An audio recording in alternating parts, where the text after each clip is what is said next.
What's up, dudes? Max here, here with a quick update for Street Fighter 6. Big thanks to Capcom, because over the past week or so, we had an opportunity to go to a quick little preview event and get our hands on Akuma.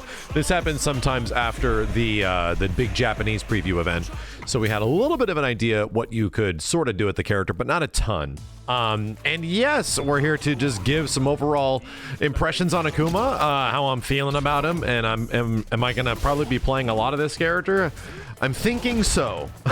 It seems like he's got a lot of stuff. I'll give you my initial first impressions just based on us doing the Akuma Legacy and all the different versions of Akuma that have come therein to where we're at now.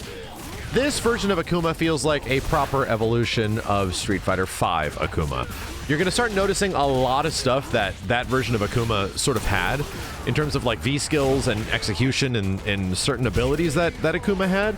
This guy gets the same thing. And I think the first one that I want to talk about is one of his V-skills. I remember when he came out in Street Fighter V back in 2016, he had a V-skill that was like a launching kick. And he also gets this launching kick on a command normal on his heavy kick now. So it's also like jump cancelable with a demon flip. You can do cool stuff after.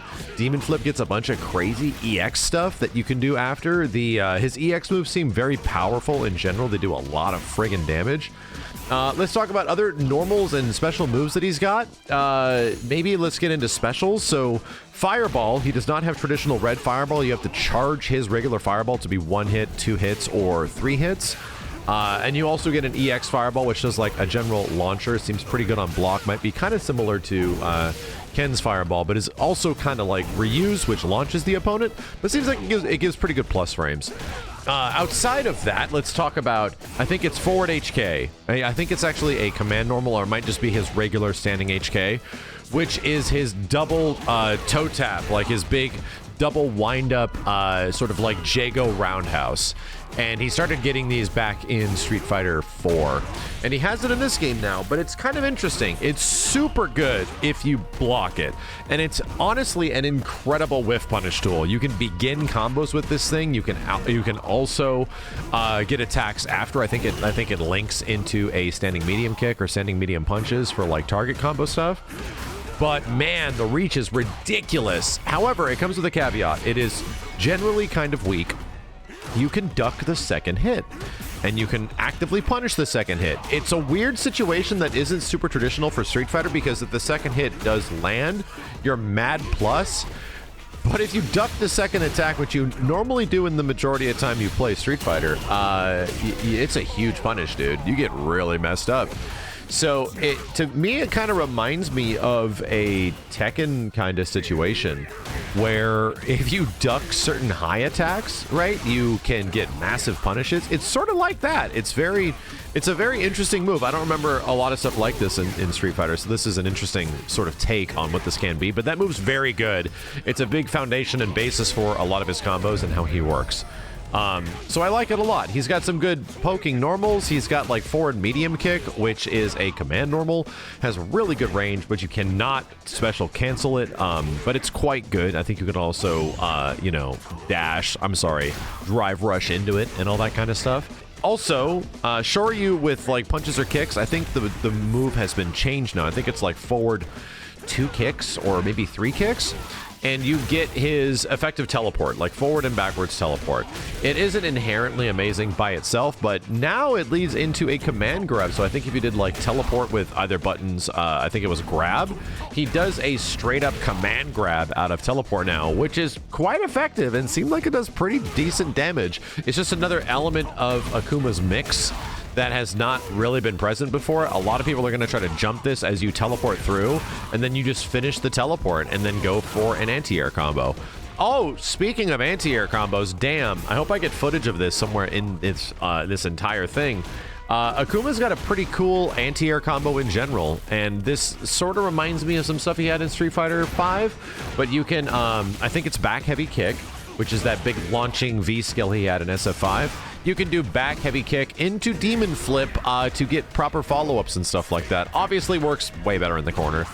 But yeah, man, I'm trying to think of anything else that I can immediately talk about gameplay-wise. He just seems like a very effective character. A lot of combo routes. I'll say it right now. If there's one thing that I really enjoyed about this character is that he has a couple of target combos, like standing medium punch, which sort of like bridge the gap in a lot of combo situations. That is kind of easy to do, but there is other stuff that is much more executionally heavy that you can do that will net you better rewards and better damage, which is fun. At an early level, it's like, oh, I can do this and this works just fine without using too much brain power. But there's also these like other levels that come after once you really start figuring out the frames on your drive rush normals and what can link into what after. Like almost every Street Fighter 6 character, you get access to some pretty crazy stuff. Visually, I was really impressed with Akuma, and it honestly feels like as we get further into Street Fighter 6's life, and now this is the final character of the first season of Street Fighter 6, the visuals and the overall presentation on display here, I was really impressed with.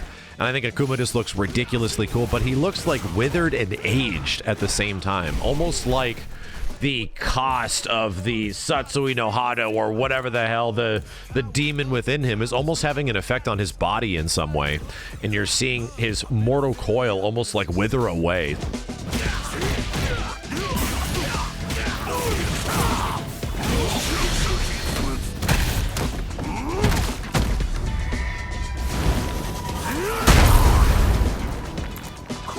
And there's a lot of throwback colors in here. You know, we've played a whole bunch of different versions of Akuma throughout the Akuma Legacy over the years before in this one. And you get to kind of see a lot of the different styles of Akuma. So like, you know, the Shin Akuma colors and all that kind of stuff is very much well represented throughout a wide variety of his classic costumes and new ones. Oh, yes, Raging Demon is also available. And it is his critical art, right? I believe it was attached to critical art only.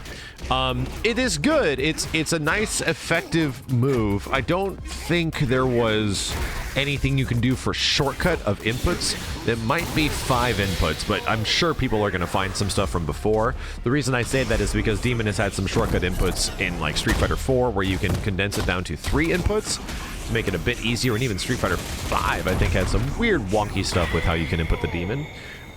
He also gets a different critical art on his regular level 3, which is a normal combo intuable level 3. We saw that one in the trailer. And this one also has a unique cinematic. So if you're, you know, looking for something else that happens, yeah, he gets technically 3 cinematic level 3s. One's a demon, one's his regular level 3, and one is his critical art level 3. So there's a lot on this guy. Oh god, supers. So pretty fun stuff here.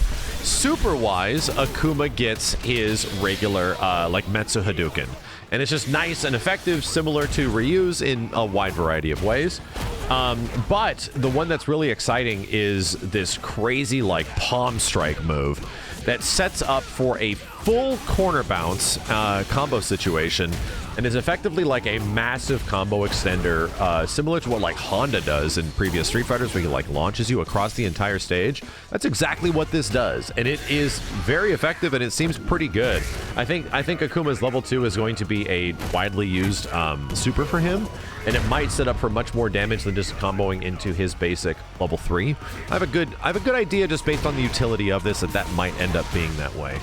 But yeah, it sets up for cool corner stuff. I felt like a lot of his buttons, just in general, felt pretty nice. And we got to mess around with new tech, which is the wake-up drive reversal. And this didn't seem bad. And so at some points, we got to mess around with it. It was fully invulnerable, dude. Kind of reminds me sort of similar to what they did in Mortal Kombat 11 in some ways with their wake-up attacks. But this costs just as much as a general drive reversal would. And I think that's 3 pips on the drive gauge bar. So you have something that is obviously got very similar frame data to what we see in drive reversals normally. It's just that now that's applied to a wake-up situation. So, you know, what it does is it adds another layer on top of the throw loop meta. And that's what this kind of feels like to me, where if you find characters that are just like constantly tossing you, even though it feels like they're trying to attack throw loops in Street Fighter 6 a little bit, this is something to sort of throw that into the mix, because you know, this will also beat out several of those strikes and in some situations might be a little bit safer than just doing like giant wake up DPs and stuff like that. But who knows? You know, maybe you're only going to get punished with like a jab in this situation, or a jab combo instead of a massive amount of damage because you just did EX wake up DP.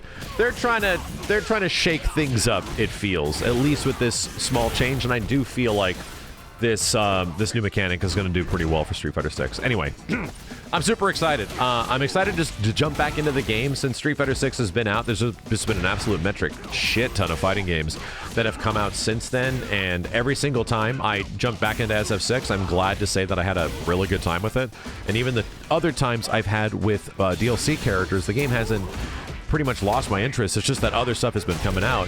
But I will say Akuma is the caveat. Like, of all the DLC characters, Rashid was an interesting, you know, walk around the park. I really enjoyed Aki.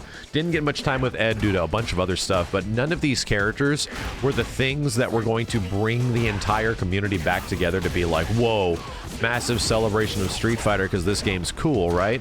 I think Akuma 100% is that. So get ready. He's going to be a lot of fun, but he comes with the caveats that a traditional Akuma does. When I was fighting in versus matches, yeah, dude, he takes a lot of damage. So I don't know if he's going to be as glass cannon as he traditionally has been, but it feels like he's getting his ass kicked in some situations, which is properly appropriate for Akuma. Either way, if you guys enjoyed the video, I do appreciate it. I'll be back with more Akuma updates. We're going to continue the Akuma legacy, and we're going to be playing as Akuma in Street Fighter 6 as soon as humanly possible. Checking out the story mode, and also checking out that wild giant attack stuff that was teased in the trailers before. Appreciate any thumbs up on the video, and I'll see you next time.